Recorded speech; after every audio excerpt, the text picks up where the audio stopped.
Alors la rue Chantemerle, c'était pas son véritable nom il y a 2 siècles. Ça s'appelait rue de la Barbauderie. Il faut observer que toutes les rangées de maisons sont toutes orientées au sud.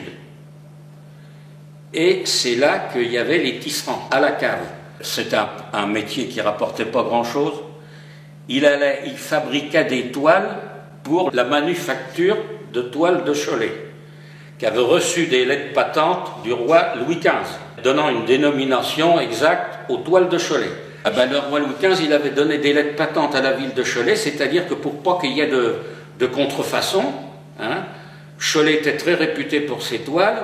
D'abord, il y avait le petit mouchoir rouge de Cholet, là, la chanson de Théodore Botrel. Il y avait les mouchoirs à carreaux que tout le monde avait à cette époque-là, parce qu'on ne se mouchait pas dans des mouchoirs en papier comme maintenant. Hein. Il se faisait aussi beaucoup de voiles pour la marine. Hein, c'était du temps de la marine à voile. Et toutes les pièces étaient estampillées avec la fleur de lys et toile de Cholet. Alors, les fabricants de Cholet faisaient travailler beaucoup de tisserands dans les Mauges. Alors, ces gens-là allaient à Cholet à pied, ils allaient chercher leur fil qu'ils ramenaient sur l'épaule, hein, et ils descendaient dans la cave où il y avait les métiers à tisser, c'est-à-dire c'était des métiers en bois, avec, je ne sais pas comment t'expliquer, moi, avec des trames, des navettes et tout ça pour tisser des pièces de toile.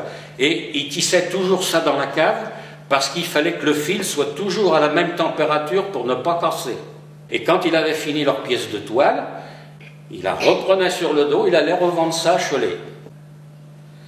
Et c'était un métier de bagnard parce que à 50 ans, ils mouraient presque tous de tuberculose parce qu'il était rongé par la tuberculose dans l'humidité de la cave. Hein. Il faisait des très grosses journées. Des tisserands, c'était un peu un monde à part. Jamais on n'aurait vu un fils de tisserand se marier avec une fermière. Et l'inverse. C'était une caste à part. Et les derniers tisserands ont disparu. Enfin, moi j'ai connu le dernier tisserand rue Chantemerle, il s'appelait Grimaud le Toilier, on l'appelait.